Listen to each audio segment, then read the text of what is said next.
Apa itu Ustaz? Bagaimana merapatkan ukhuwah? Terlanjur putus. Satu, belajar dari filosofi sholat jamaah. Sholat, coba lihat sholat jamaah apa? Begitu angkat takbir, Allahu Akbar, sama semua bahasanya Pak. Coba bayangkan kacaunya sholat di masjid seandainya pakai bahasa masing-masing.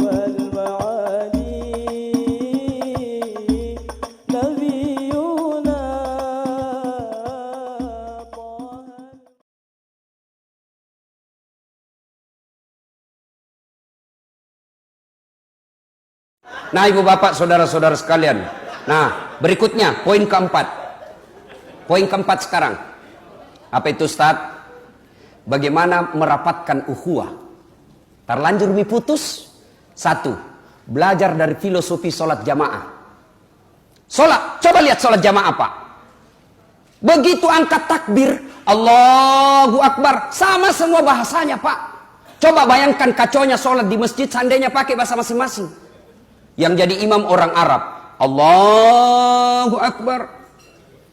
Yang jadi makmum, datang saudara kita, orang Bukaka, Rembone, Bungallahu Ta'ala Malupo. Datang orang jadi Ponto, dia pakai bahasa Persian, Kareng Allah Ta'ala Lompoa. Datang orang Toraja, dia pakai bahasanya mu'allab, Pungallah Ta'ala Tonggo Gajah. Terakhir datang orang Padang, sepupunya Ibu Wapres, Allah nan gadang. Oh terakhir sekali anak gaul dari Betawi, dia takbir pakai bahasa gaul, Allah gede banget gitu loh. Coba, baru takbir kacau. Coba, belajar dari filosofi sholat berjamaah. Coba indahnya tadi kita lihat tari-tarian, 4 suku tidak perlu menciptakan tarian yang harmonis. Belajar dari situ Pak, jalan jamaah. Yang kedua, untuk memupukkan persaudaraan, filosofi sholat jamaah. Dalam sholat jamaah ada yang disebut kesetaraan. Orang ribut Pak kalau tidak ada kesetaraan, ketidakadilan, pasti ribut. Coba lihat orang sholat, mau jenderal, mau kopral, kalau cepat datang depan. Nah ini, ibu bapak saudara-saudara sekalian. Kemudian belajar dari sholat jamaah. Ketika sholat jamaah, jangan pernah ganggu orang. Mana ada orang ganggu orang sholat berjamaah? Maka rukun kita. Boleh punya mazhab, silakan. Tapi jangan kau ganggu dan jangan kau salahkan mazhabnya orang. Kan ada itu begitu. Baru takbir, nak ganggu dia memaki. Allah. Kayak baca Al-Fatihah, kayak mau gigit telinga tak. Bismillahirrahmanirrahim. Tidak boleh itu dalam sholat jamaah. Ada memang begitu. Kemudian apa? Dalam sholat berjamaah ada yang disebut tenggang rasa. Coba, ketika jamaah Nabi jelaskan, kalau kau jadi imam, ringkaskan bacaan sholatmu. Yang kedua kata Nabi, kalau kau jadi imam, baca yang umumnya orang hafal. Ini banyak tong imam sekarang terlekang. Baru ngangkat takbir lama memang nih. Agak aja itu namuakak mau dibawa bos. Ini boleh takbir lama memang nih. Nanti dia bilang hebat kalau dia baca surah yang panjang-panjang. Itulah sebabnya ketika kita sebelum angkat takbir, imam dianjurkan salat jami' rahimakumullah. Untuk apa? Inspeksi pasukan. Lihat Ki, kalau banyak yang pensiun di dalam, jangan lama-lama. Yang kedua kata Nabi, baca yang umumnya orang hafal. Tujuannya apa? Satu, umumnya orang hafal. Supaya apa? Supaya orang khusyuk dalam bacaanmu. Coba kalau imam membaca wadduha, anak-anak juga ikut. Kul huwallah, anak-anak ikut. Kenapa? Nah hafal. Tapi begitu imam membaca surah Al-Anfal ayat 19 sampai 32, dia khusyuk dengan bacaannya, kita khusyuk dengan hayalanta. Mau ki ikut, tidak dihafal. Mau ki ruku, belum selesai. Terpaksa dibaca semua di dinding masjid. Pengurus masjid Al-Markas Al-Islami. Coba, lihat toh. Selesai itu, mau ki berhenti, belum pi juga, belum selesai, dibaca lagi apa? Kalender, kerukunan keluarga Bone. Mau ki ruku, belum pi selesai, terpaksa bajunya lagi orang dibaca, caleg DPR RI nomor urut 7. Siapa yang salah? Imam. Berikutnya, kata Nabi, bacalah yang umumnya orang hafal. Yang kedua tujuannya apa? Supaya begitu salah imam, ada yang bisa luruskan. Coba, salah satu sebab kokohnya kepemimpinan Pak Jokowi dan JK karena disokong oleh hebatnya Pak Yusuf Kalla. Iya. Dalam asas salat jamaah, tidak boleh orang piti-piti itu di belakang imam. Tidak boleh, bos. Yang di belakangnya imam, pada zaman Nabi, itu 4 sahabat utama.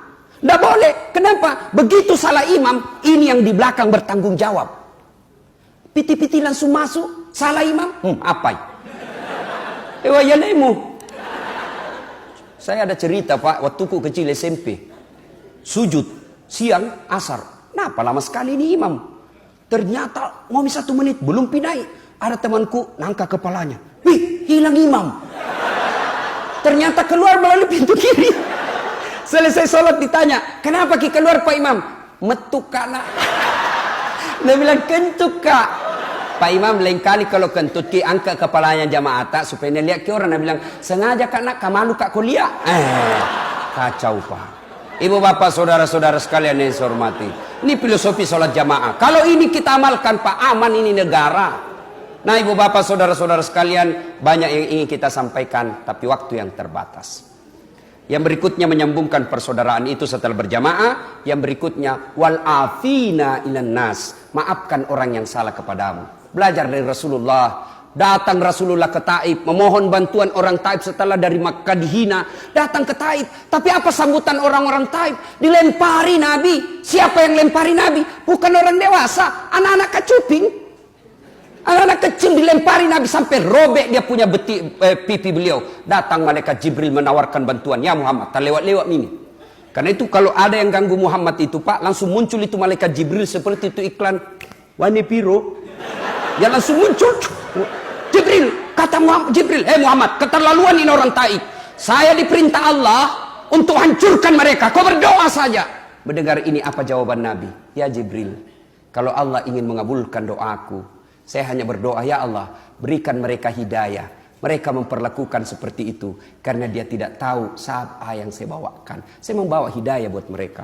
Terbukti doanya Nabi dikabulkan sampai detik ini Pak. Saya keliling-keliling di Saudi Arabia, orang Taif paling baik akhlak dan tutur katanya. Nah, coba kalau saya kira-kira terkupumak babak belur, tiba-tiba datang satu bantuan tentara. Bagaimana dah saat? Habiskan. Tapi Nabi tidak. Inilah menyambungkan persaudaraan dengan cara apa? Memaafkan. Innallaha yuhibbul mukhlisin. Bukan cuma memaafkan, tapi dibalas dengan kebaikan. Berbicara soal ini tentu gampang, tapi mempraktekkannya tentu sangat sulit. Ibu bapak saudara-saudara sekalian, inilah tausiah kita. Dan pada intinya Allah Subhanahu wa taala berfirman, wa'tasimu bihablillahi jami'an wa la tafarraqu. Berpegang teguhlah engkau kepada tali persaudaraan agama Allah dan janganlah engkau bercerai-berai. Integrity is very important thing in development process. Persatuan dan kesatuan bangsa adalah modal yang sangat berharga dalam proses pembangunan, diwujudkan dalam sila ketiga Pancasila, persatuan Indonesia. Akhirnya saya mengucapkan terima kasih yang sebesar-besarnya kepada panitia yang telah mengundang dan memberikan kesempatan kepada saya untuk tampil di tempat